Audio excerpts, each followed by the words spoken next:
Testing.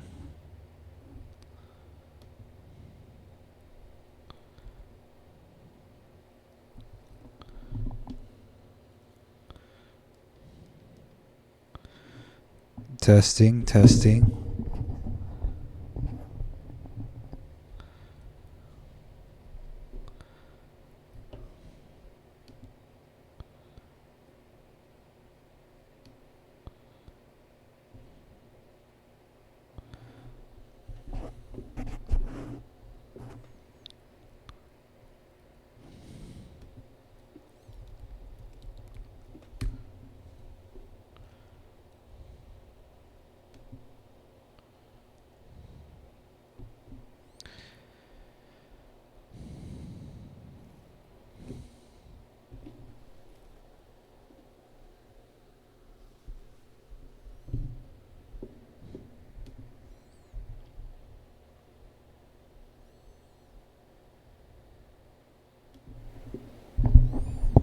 All right, hello.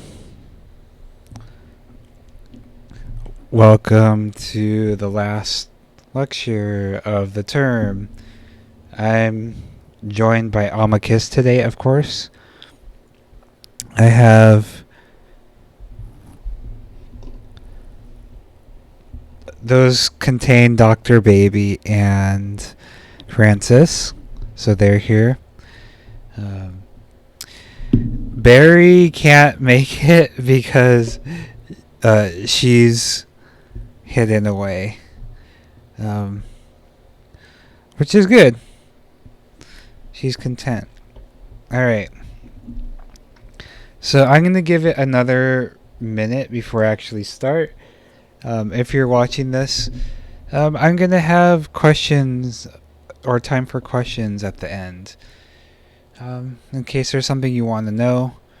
If you have a question about art or something different, like Amakis, my praying mantises, or my new daughter. If you've been paying attention, you know what kind of animal that is. But maybe you haven't been paying attention, and that's okay.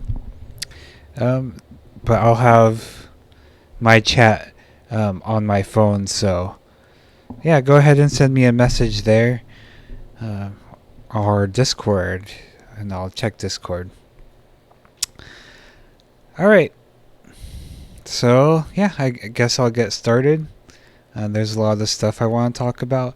So if you're one of my students, there's no quiz associated with this or anything. This is just a bonus. Okay. All right. So week 10. Apparently it's Veterans Day, Memorial Day, one of those. I don't know, but I wanted to lecture anyways. So the first topic is furry art, which is obviously near and dear to me. So furry art is about furries, which is basically we'll talk about what furry art is. So furry art depicts anthropomorphic animals. So the easiest example here is Goofy and Pluto. So we know that they're both dogs. However, only Goofy is considered anthropomorphic because he has human characteristics.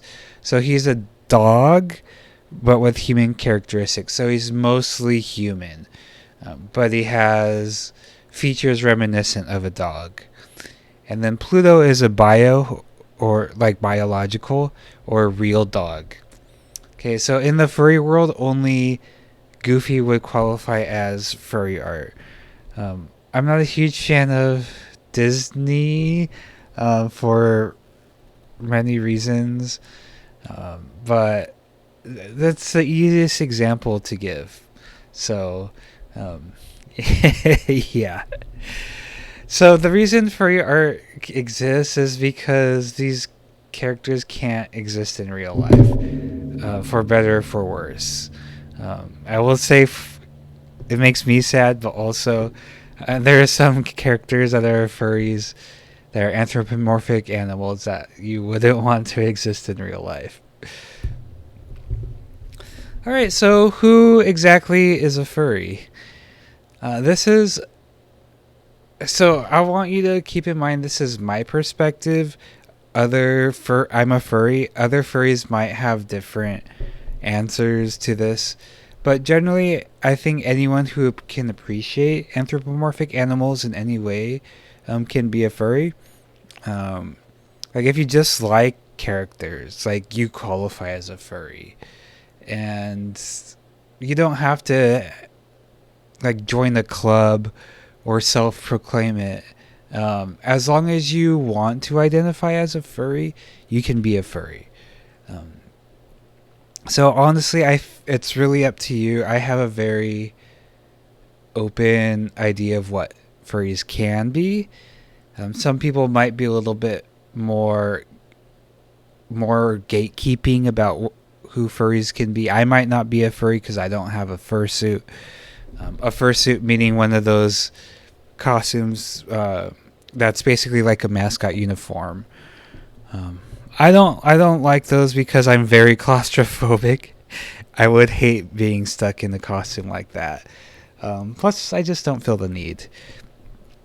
So furries can range from people like who literally just have a T-shirt of a anthropomorphic character that they like, or it could be someone who that's what their whole life revolves around, going to furry conventions, meeting other furries, making fursuits for other people. Um, there's a really large scale or spectrum of what a furry can be. So there's an upcoming game called Backbone, which is about a detective raccoon. It's about racism and stuff. Apparently, haven't played it yet. Obviously, not everyone who plays this game is a furry. Is it a furry game? Maybe, maybe not. I don't know. It can be. It doesn't have to be. Same thing with Sly Cooper, which is an older game from my generation of games. So like, yeah, it's really dependent from person to person.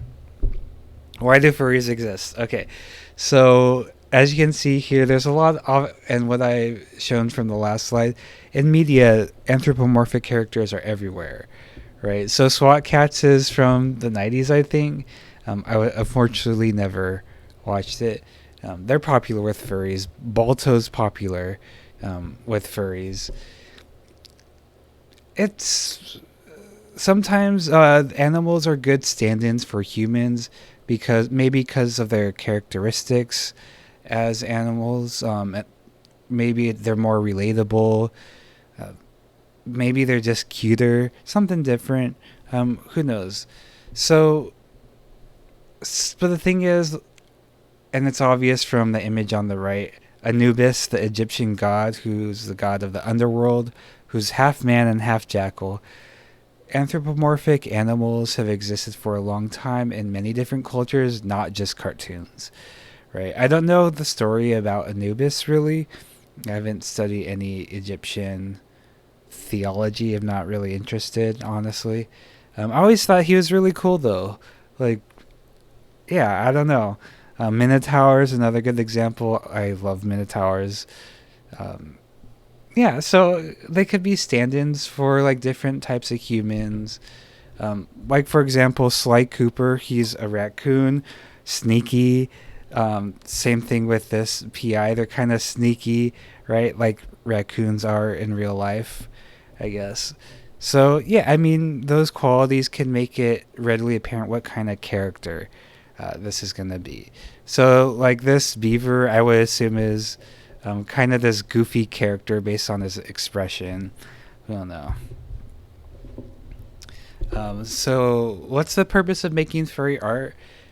I would say the strongest reason is because you like to. Because why not, right? Again, it depends person to person what their motivation is. Um, Also, it's fantasy. There's things you can do in drawings and art that you can't do in real life, and that's one of the most powerful things about art, in my opinion, is making things that don't exist. So I appreciate photorealistic paintings and such, but I prefer things that can't be seen in real life. To me, I don't want to replicate real life most of the time. So, yeah, weird stuff. Humans get boring to draw over and over again. That's another good reason. It's true. Again, with the metaphors, yeah, I mentioned that last one. Imagining connection with non-human animals. Yeah, sometimes people just like to connect with animals, and this is a way to do it. Obviously, I love animals. I'm holding a $62.38 plushie of an anthropomorphic animal.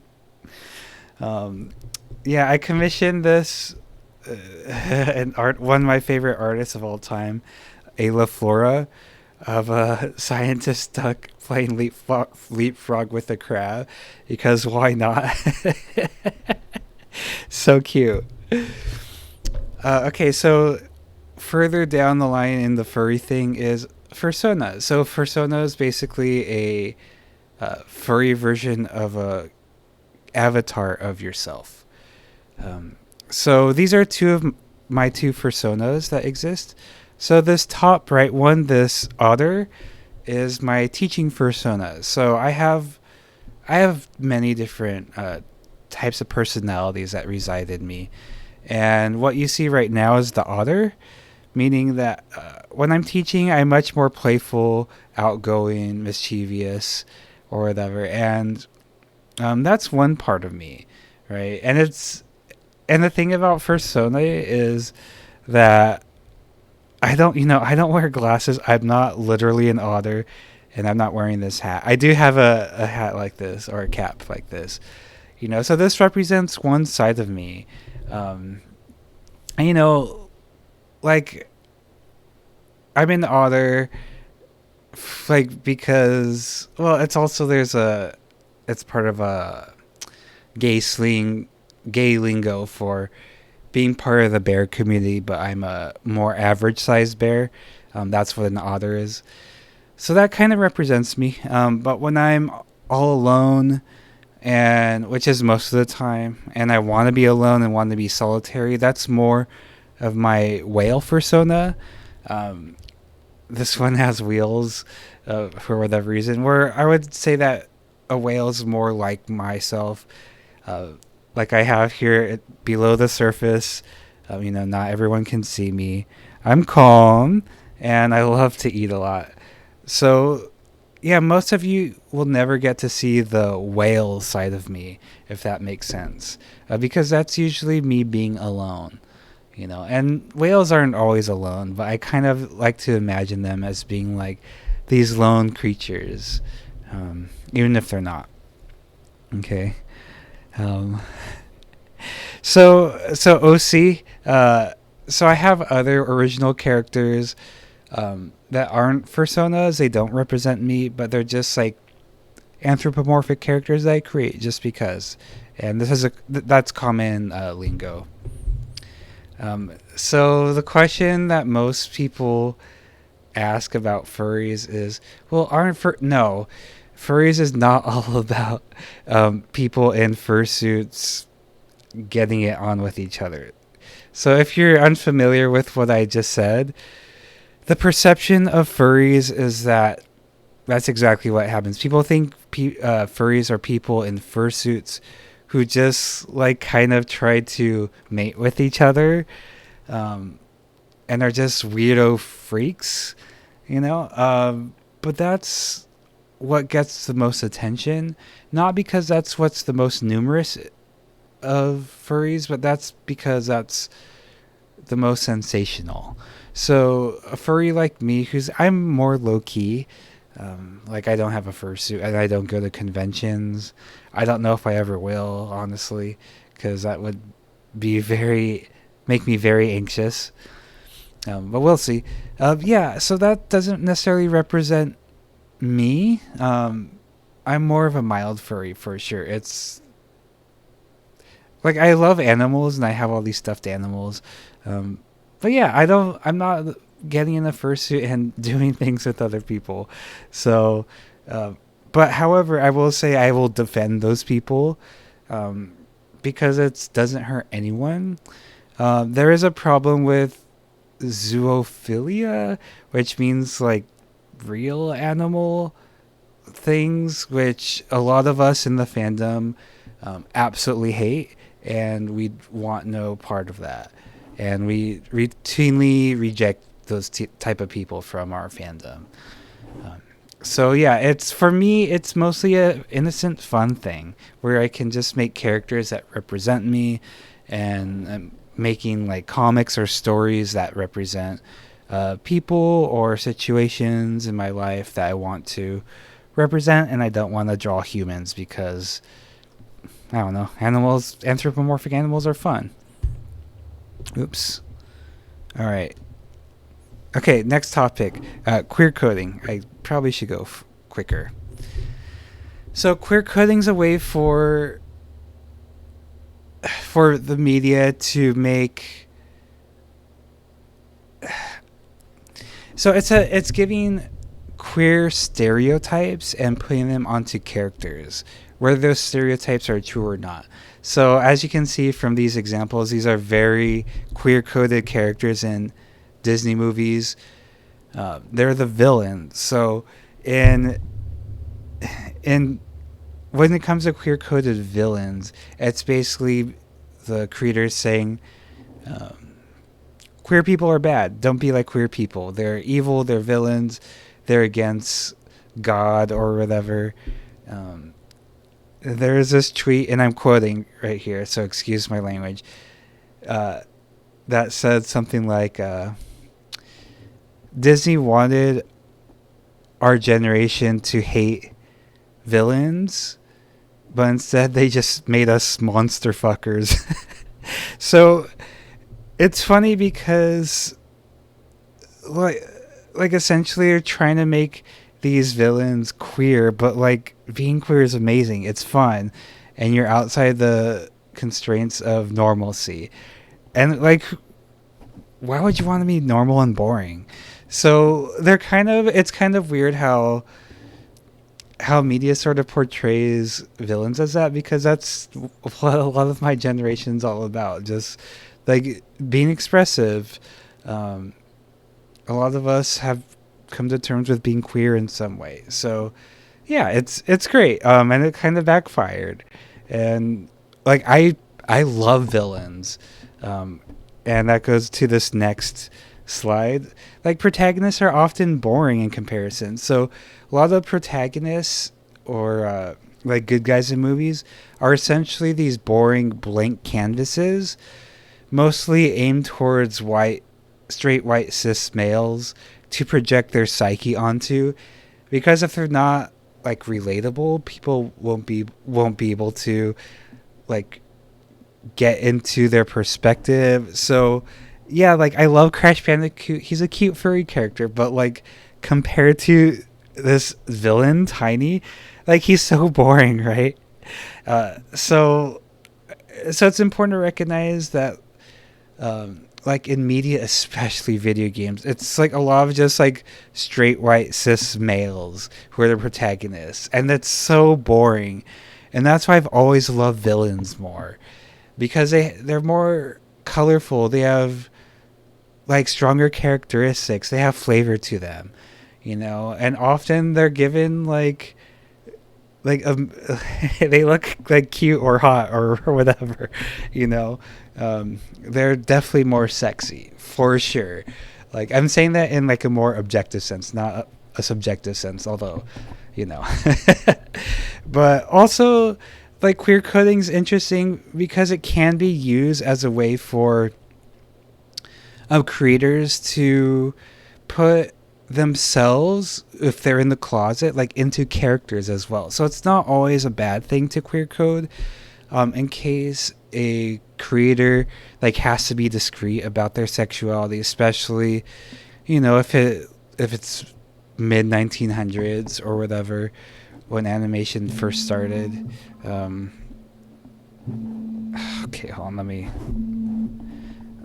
my phone, I need to get back to chat. Okay, yeah, so like yeah, it's important to recognize that like not everyone has the privilege of being able to express queerness.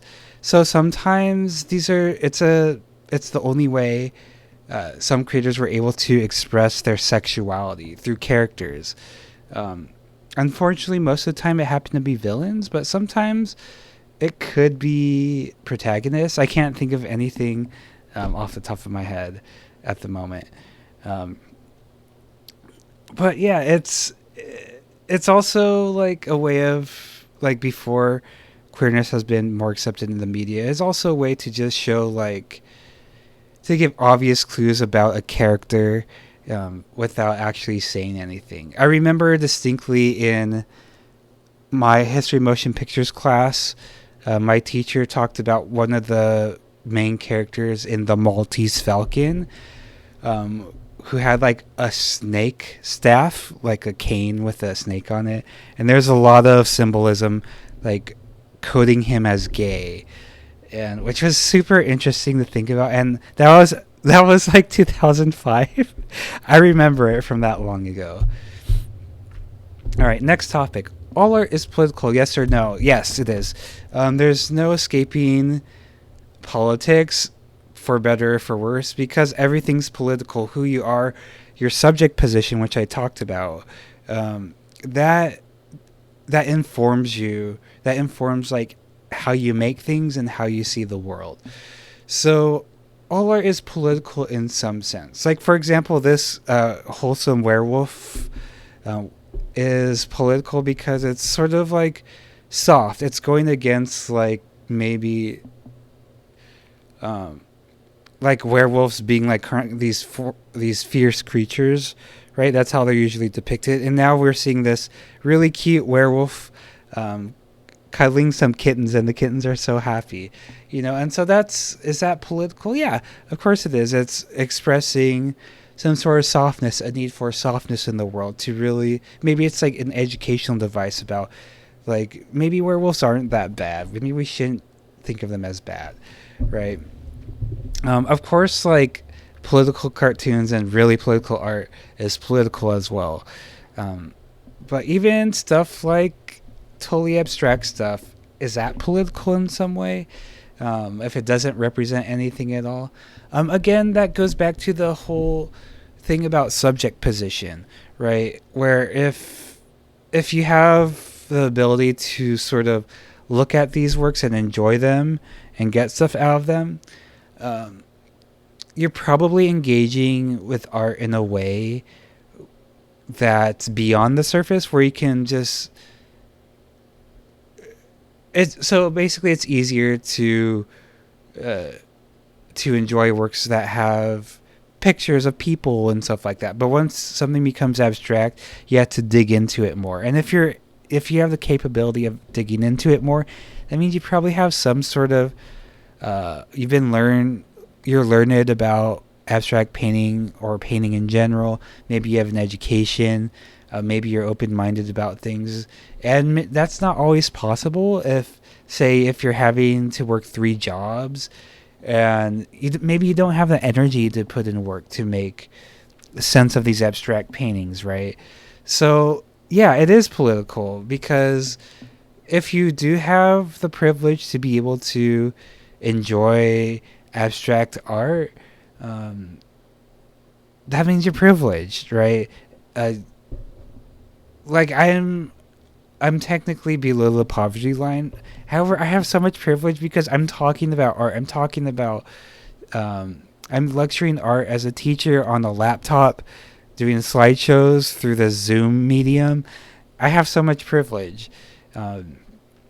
And when it comes to things like escapism, which this could be kind of escapism since werewolves aren't real, unfortunately, where it's explicitly trying to get away from politics, it's acknowledging that a world with problems and politics exists, right? By saying we don't want that. We want something purely to not think about the atrocities in this world, but also like think about the fact that in that world, there's rules and conflicts there too. So you can't really get away from politics in general. Just a lot of, again, going back to gamers, a lot of like cis white male straight gamers will say about like games with politics in them. Oh, I play games to go away from politics, but they're playing like military games, which are extremely political. You know, any game has sort of politics. They have hierarchy. It may not be like policies or whatever. When people say they want to get away from politics, they just don't want to think about like their identity and like think about how privileged they are, or like how easy they have it, and they don't want to think about being loving to other people. They just want to maintain their position of comfort, right? So yeah, I mean, if you look at like a movie, for example, there are themes in there that are going to be inherently political, because everything's political. Issues of like gender and race and stuff like that, those aren't the only political issues there are. So everything is political. I'm sure there's better points to be made for this, but that's what I came up with last night. Okay, next topic: why everyone should make art. So these two things on the right. So I make daily comics, journal comics, and I'm terrible at drawing, in my opinion, and I do these kind of quickly. So I'm not proud of these on the right, but I'm an artist. I've been doing art my entire life. I have a master's degree in art, but I still make crappy art sometimes, you know. I'm proud of myself for doing them, though. That's the thing. The only difference between artists and people who don't consider themselves artists is that artists will just say, well, this might suck, but I'm going to just do it anyways. You know, and every artist is insecure in some sense. That's impossible to avoid. So, yeah, why aren't you making art? It's probably because you think you're not good, because you're at a point where you're too old for your crappy drawings to be considered cute, right? But again, I'm making crappy art. I've been doing art my whole life. I made books of like crayon drawings since I was like 5, 6, 7 or something like that, you know, and I still make crappy art. I make crappy art all the time. I have terrible ideas that don't see the light of day. The reason I'm here today is because I had to believe in myself, and I had to be kind of like have a little bit of an ego to say like, yeah, I think I can get an art degree. I can. I do think my art's good enough to really try to impress people with, to get an art degree and teach it, right? However, what you don't see most of the time is like a lot of the time I feel like an imposter teaching this class, you know, because I'm terrible at drawing and I have a terrible memory. I have awful memory. And sometimes I feel like I don't know what I'm talking about. I don't know why I'm here. But that's every artist ever. If they're showing artwork in a gallery, if they're like a really well-established artist, guarantee they're questioning, how did I get here? Like, do I deserve this? Every artist is like this, you know? And the problem is like letting your ego get in the way of that. So you just kind of have to let go and just make crappy stuff. Like, honestly, making crappy stuff is so much fun, because knowing you don't have these really high expectations of yourself to just make things, it's awesome. Like, you could just do whatever you want. Just, by the way, this is not crappy art. It's just another piece of art. But yeah, like, it's just immensely beneficial to just make art just because. Again, you don't have to show it to anyone, or you can show it to people and ask, how do you think I can improve? Like my grandma, who's, I forgot her age, it's 94, 95. She made watercolor paintings for her kids at age like 94, 95. And I did not expect that. It was mind-blowing. My mom showed me a couple weeks ago, and I couldn't believe it. I mean, obviously, when you're that age, you tend to give less of a shit than most people.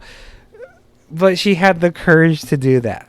You know, she's done it before in the past, but I personally had never known about that. And I'm 33. Yeah, I'm 33. So yeah, it's great to just get over. It's good exercise for your brain and for your wrist.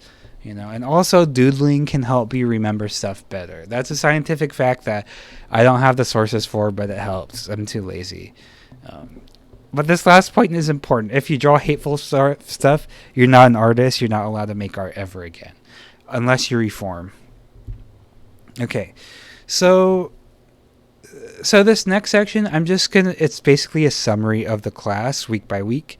But right now I want to remind you that if you have any questions, put them in chat. And I'll check Discord afterwards just in case. Or if you have my number, text me. If you have any questions you want me to ask again about anything art related, Amicus related, snake related, whatever. Okay. Summary of this class. Okay, so I recently fell in love with wolves because of Amicus, because of the story with him. I always thought wolves were cool, but just like I've been like looking at wolves because of Amicus. He's a wolf, and man, they are just beautiful, majestic creatures. Like, look at this boy. Look at those eyes, just so gorgeous. Like, I am totally in love with wolves. Yeah, like it's one of those things where I like things, but there has to be, like, for me, there has to be kind of a personal experience for me to like really like wow appreciate them. And yeah, Amicus, my dear Huswolf, was the reason for that. I'm pretty sure every single one of these artworks has nothing to do with the text.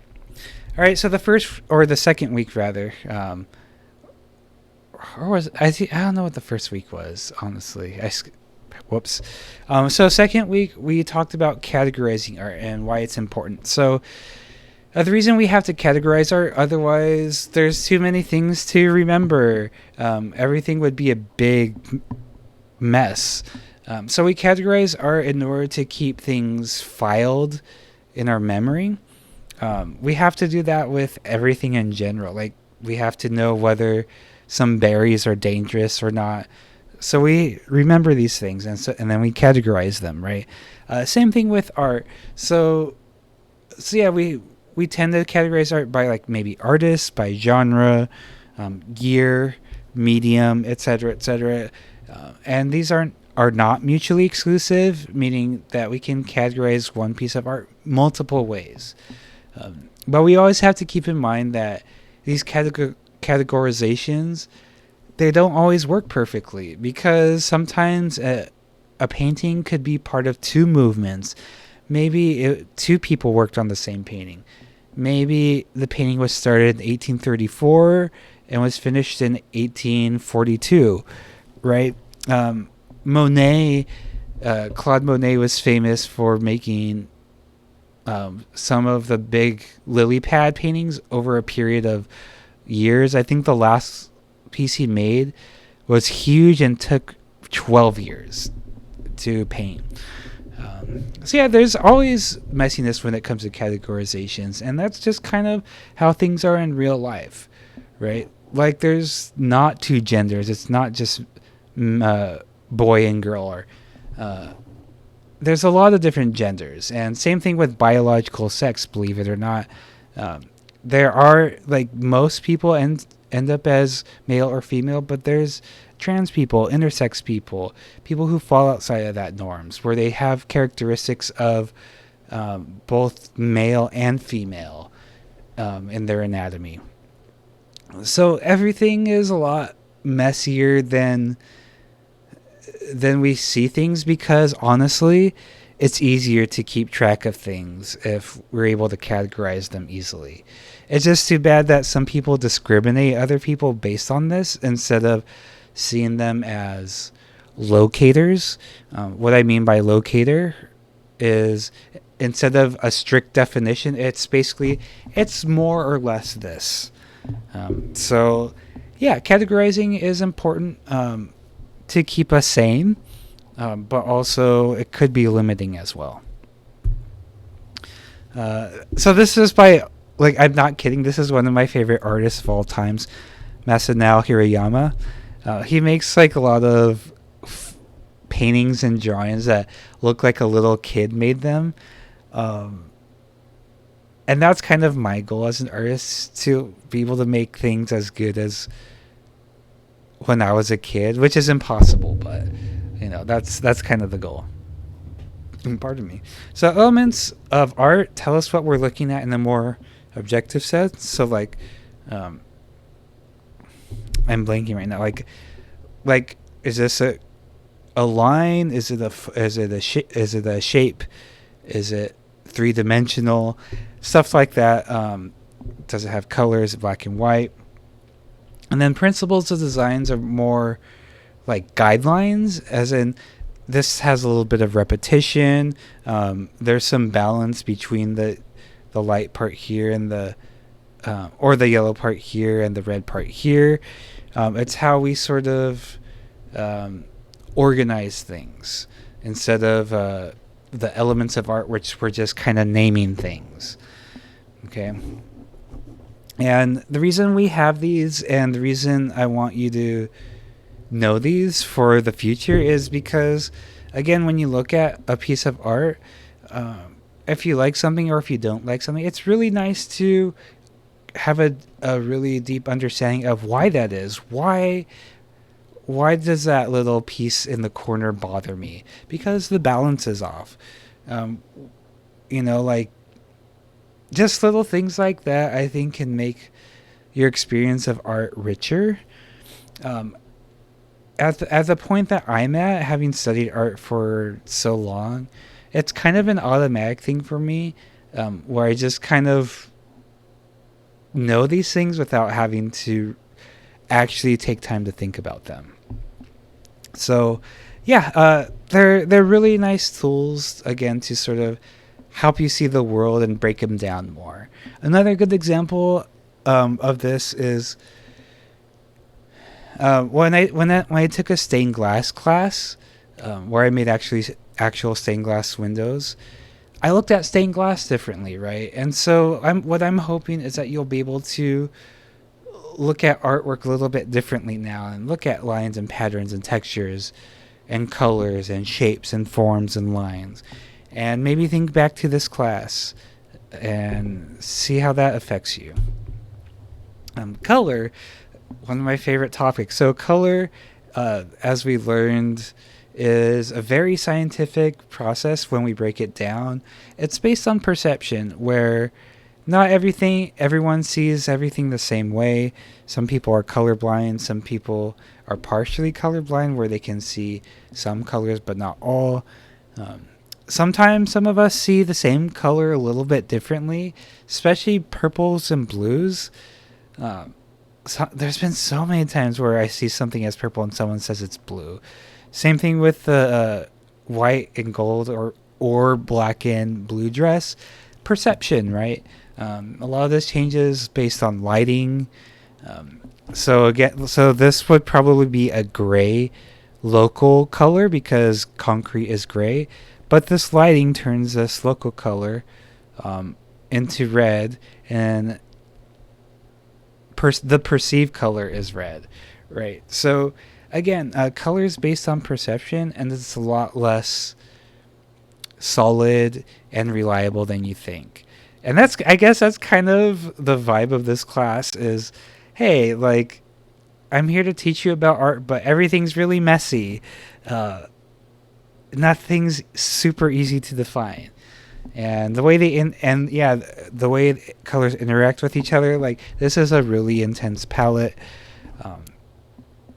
Yeah, you won't see this very common in real life, but it's a video game. People can light things however they want. And there's a lot of symbolism based on color, which I won't go over because it's kind of weird. Time. So the reason I picked this image is because even though it's a still image, there's time represented, which is interesting, right? Because this is a still image. But however, we know this character is swinging this sword around because of this motion. And pretty much all art exists in time somehow, whether it's represented or not. So time's the fourth element. And when we think of time in art, we mostly think of videos, animations, or GIFs, because they show actual motion and actual passage of time, which is pretty obvious, right? That's something we can't not think about. But it's really interesting when you go to movies. I guess all of these examples, because they're basically a series of still images that one after the other that looks like motion, but they're just a series of still images. There's science behind that I'm not getting into. But yeah, comics is another example of time, where each panel has its own specific set of time. Each is defined by how long the artist makes it plus how long you're looking at it. So a comic panel can be over in like a millisecond or 50 hours if you look at it for 50 hours, right? And the panels before and after the one you're looking at, those are the past and present, and they also exist simultaneously. So comics are the weirdest medium when it comes to time, in my opinion, and definitely worth thinking a lot about. Okay. Art history meta. So let me get a drink of tea real quick.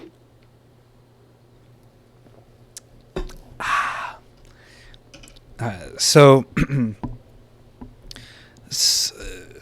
all right, so art history meta, this is one of my favorite topics, is the reason we learn about certain pieces of art is because that's what has been chosen to be taught to us. So basically, there's a saying that history is written by the victors, right? In this sense, art history is written by the educated, the people with money, the people with connections, people who are trusted to be scholars, which usually comes with privilege, right? So those are the people who decide what art is important and what art is not. And with that comes with the fact that, like, we don't learn a lot about Asian art history, for example, or we don't know anything. I don't know anything about African art history because I've been taught mostly European and American, or United States of American art history, right? I don't know much about Mexican art history or Canadian art history, right? So what I've been taught personally comes from what's been taught to my teachers, and what's been taught to them has been taught to their teachers. And this all stems from, that goes on and on for generations, by the people who decided that, like, these white male painters were important, right? But also the reason these white male painters are more numerous than women painters or any other minority is because they were chosen, they were privileged, right? So we're given this lineage of art that's primarily white and male. I can't say anything about queerness because like queerness and homosexuality and other non-heterosexual identities didn't exist before the 1900s, really. I'm not super up on my sexual history, but more or less, like, it wasn't a thing for a while until it became a way to sort of categorize people and mental illness and awful stuff like that.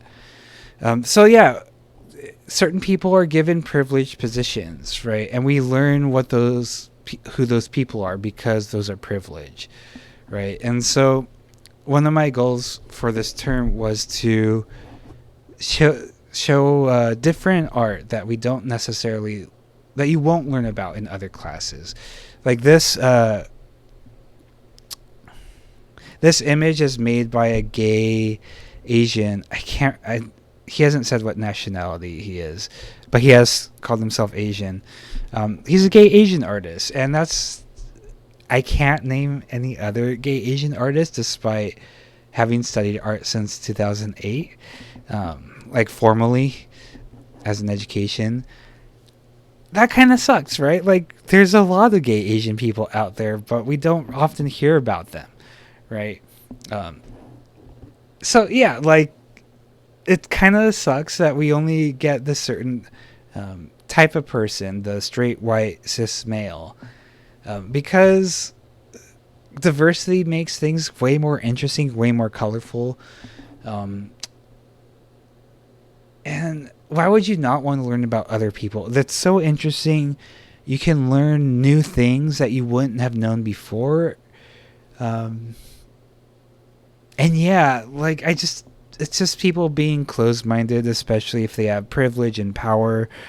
They don't want to give up their position of power. I get it. It makes sense, but it's really stupid. Please be open-minded is basically what I'm saying.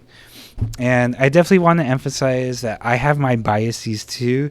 Like, you're gonna see a lot of furry art because I'm a furry. I love furry art, and a lot of like maybe probably made by gay men because like I like gay furries. Romantic scenes, like really cheesy, like wholesome romantic gay furry like drawings like this one. Are my favorite things. Like this cougar's looking at you like he's your date, and his boyfriend's like a bull. So it's like you're being a gay bull in this. It's a point of view of a gay bull. Just kind of funny. Okay, pretentious art. It's another fun topic. So yeah, it's easy to dismiss art that you don't like or understand because it takes effort. And people think of this as pretentious because it takes effort, because the meaning's not readily accessible. And people see this as trying to hide meaning and trying to be deep when you don't really need to be.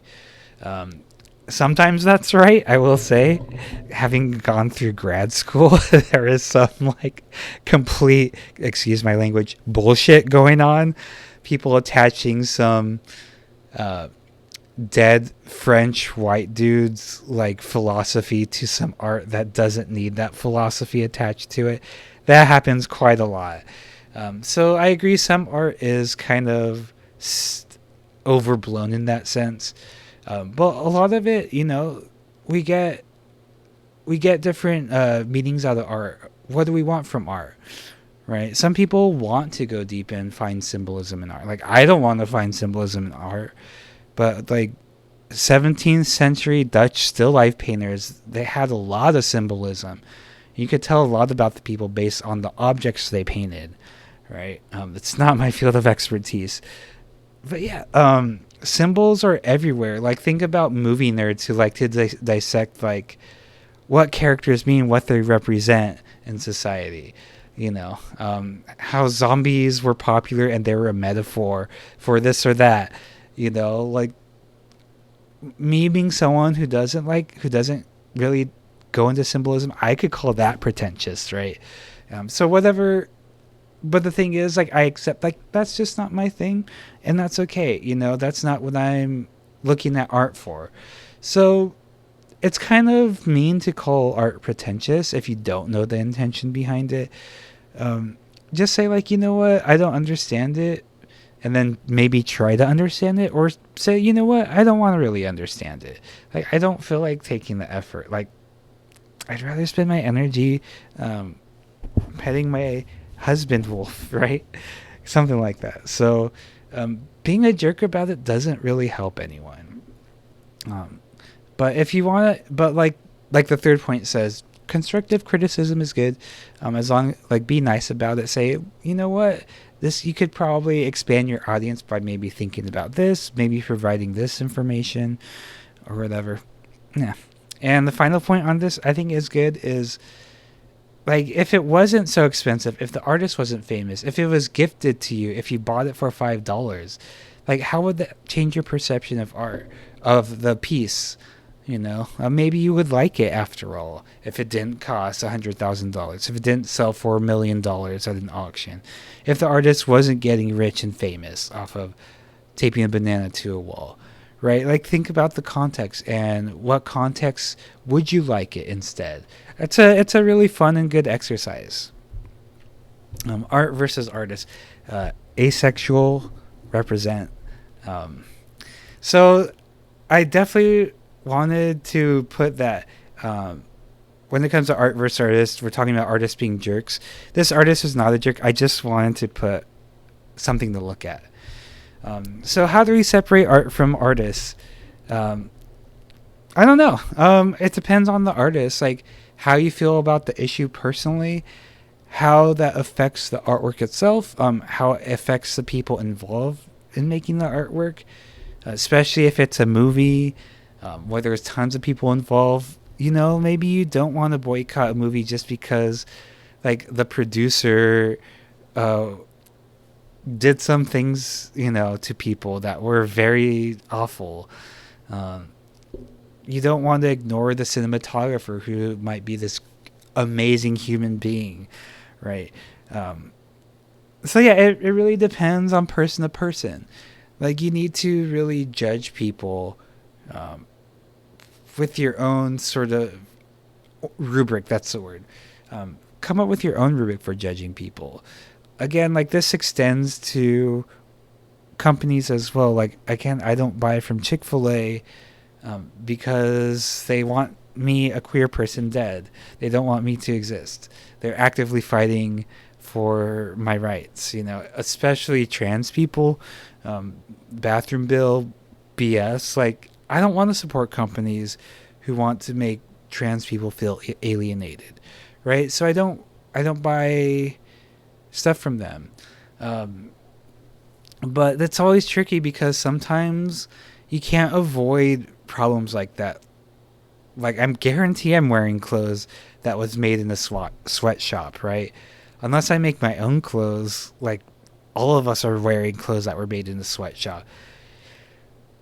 It's not always sustainable to buy things that are ethical. Like a lot of people go to Walmart. I have refused to purchase anything from Walmart my entire life. That's like one thing I won't do. But I still go to Target, which has its own problems, right? I mean, I avoid Target as much as possible, but like I'm not 100% against it. So it really depends on who you are and how you feel about certain issues for certain things. Obviously. And video games is what I talked about last week. The important takeaway from this is there's all sorts of types of games. For example, this is a game about a crocodile detective whose wife passed away, and he has his kid, adopted kid.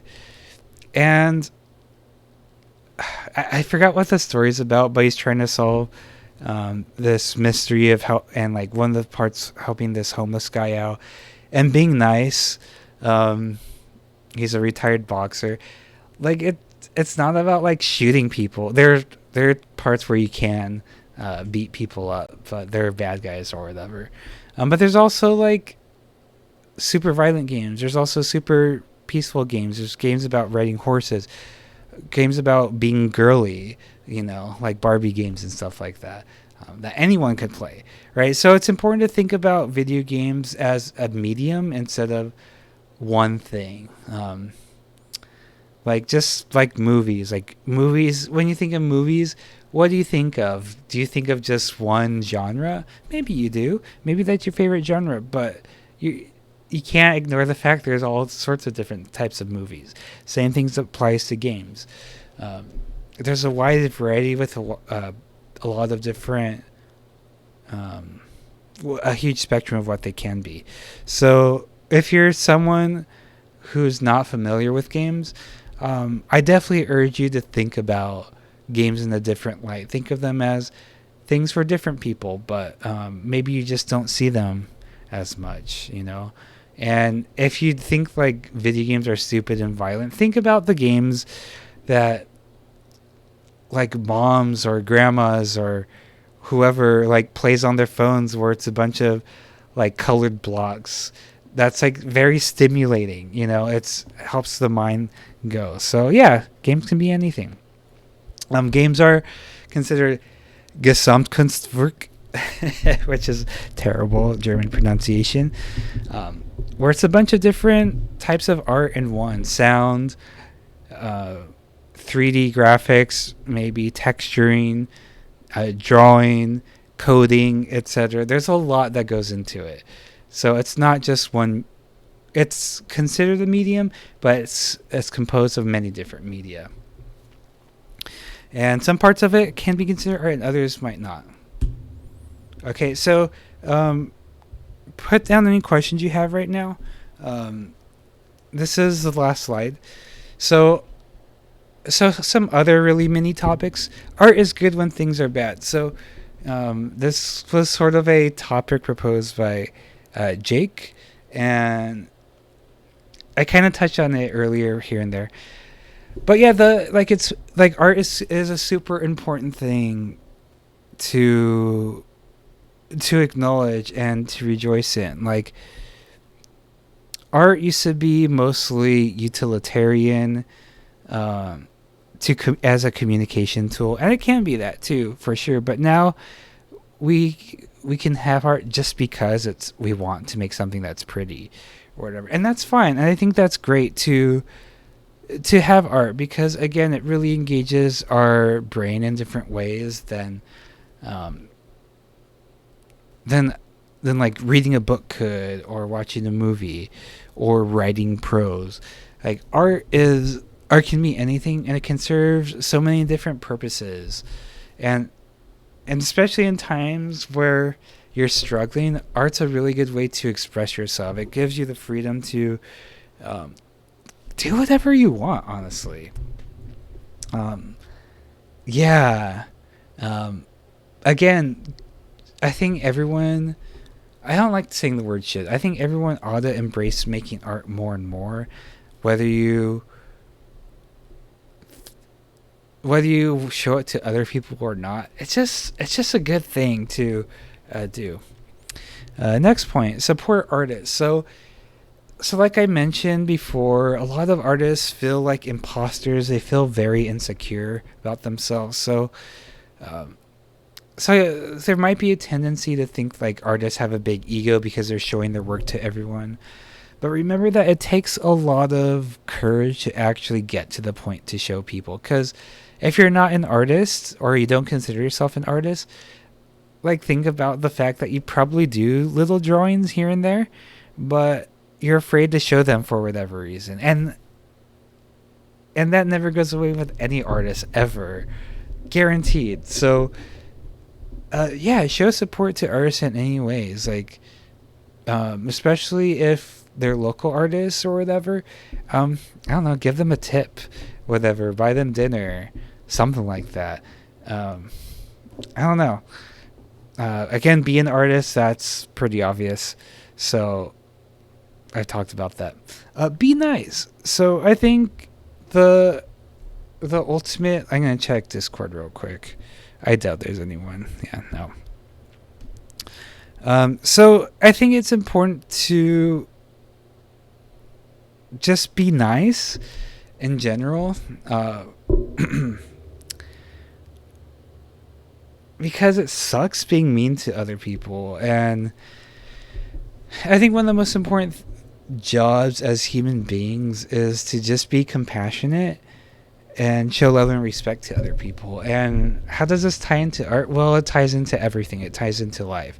So, like, again, support an artist, be an artist. Art is good when things are bad. So yeah, let me go to just me. Uh, so yeah, I think if there's anything you take from this term is be compassionate towards people, because this world has a lot of crappy stuff going on in it all the time, and making things worse for other people by excluding them, by hating them, um, by thinking of them as less than human, that doesn't do good for anyone. But when you, and that's easy to do, right? And it takes a little bit of effort to be nice, but it really shouldn't be. Um, so yeah, it's important to be compassionate to people and really think about people as people. They're not just these other creatures walking around. They're not obstacles for you to avoid. I mean, sometimes they can be, let's be honest. But yeah, think that other people have their own lives. They have their own families, interests, stuff like that. And it's really important to treat human beings as human beings. Right. So, yeah, don't be hateful. That sucks. Show as much love to people as you can. So I don't think I have any questions, which is totally fine, especially since I went to the end. So again, thanks for watching this lecture. Hopefully it was enjoyable. Hopefully you got something from it. If you have any questions after this, that's fine with me. I love answering questions. Yeah, and if you're here for more than one stream, I appreciate you sticking around. Shout outs to my mom and Tia Kathy and Jake. You're awesome, for being consistent. Shout out to any invisible students that I didn't see. Ash Weezy, thank you. If you weren't chatting here, but you were here, thank you for showing up. I appreciate that. It's good to know that people were here. Thank you so much. Yeah, it's always a real treat to be able to share my love of art and life with you, because obviously I'm a very loving, happy person, and I'm extremely passionate about art. So the fact that I'm able to teach is this is literally my dream job, teaching art at a community college. So thanks for being a part of it in any sense. So I could ramble on forever and ever. Yeah, I'm getting a little emotional. So again, thank you so much for everything. I love you. Toodles.